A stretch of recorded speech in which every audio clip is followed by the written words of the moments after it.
What up, Wizrobes? Wizard Blackmage here with another episode of Wizard's Weekend Review. You know, anyone who knows me knows that my favorite movie is Super Mario Bros. This movie came out in 1993, which was the same year as Jurassic Park. And that movie happens to be my 10th favorite movie in my top 10 favorite dinosaur-themed movies of the 1990s. But it coming out the same year as this, Jurassic Park didn't even stand a chance. And now I hear that Nintendo had the audacity to turn this movie into a game. Did they even read the tagline? This ain't no game. Anyway, this is my review of Super Mario Bros.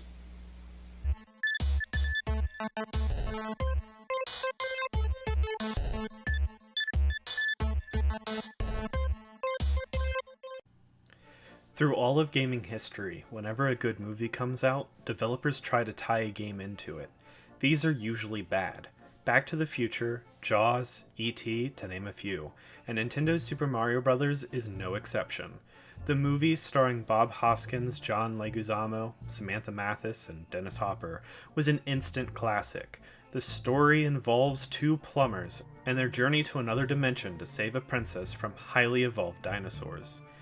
This action-packed thrill ride was the perfect blend of comedy, romance, and action.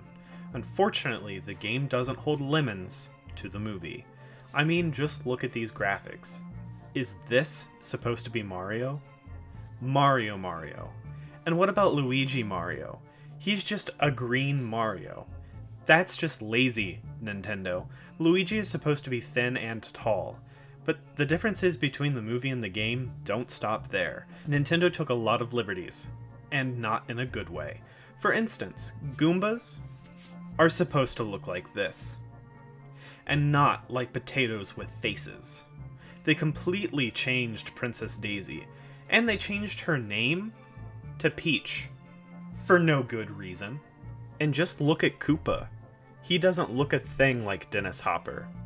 Well, he does look like an evil egg-sucking son of a snake.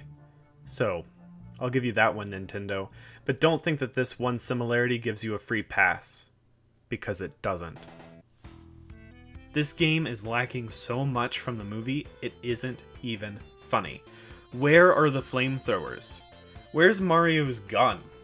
In the movie, Mario uses a de-evolution gun to defeat the evil King Koopa. In the game, not so much. Mario just jumps. Well, you can walk, but walking and jumping, that's not fun. You can throw fireballs, which never happened in the movie, but that's kind of cool, I guess.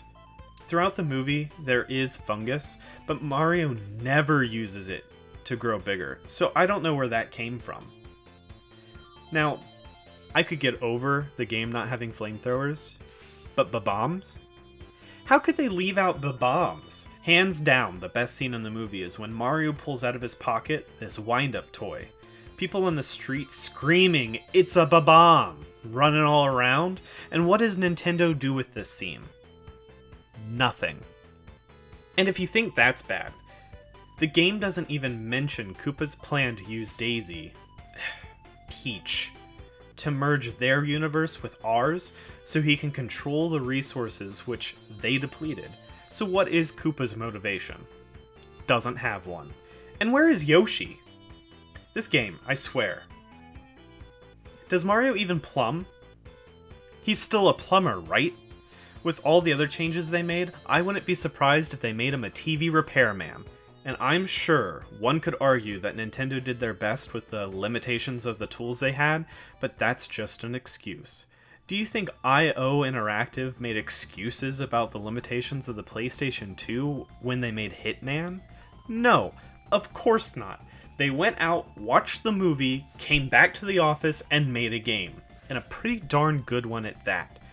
So I have to ask, did anyone at Nintendo even see the movie? Because I'm sorry, if you saw that movie and thought, how do we make this into a game?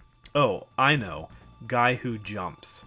Well, we saw two very different films. The movie is filled with romance, suspense, mystical whimsy, crazy car chases, and dance scenes that only the 90s could bring. When it comes to any of the aspects that made this movie a masterpiece, the game falls short, or doesn't even take off. So, Nintendo, stick to your original content and quit ruining my childhood with mediocre tie-ins to my favorite movies. Super Mario Bros. For the NES gets a 0 out of 10, but Super Mario Bros. The movie gets a perfect 10 out of 10. Man, I could really use a piece of pepperoni pie.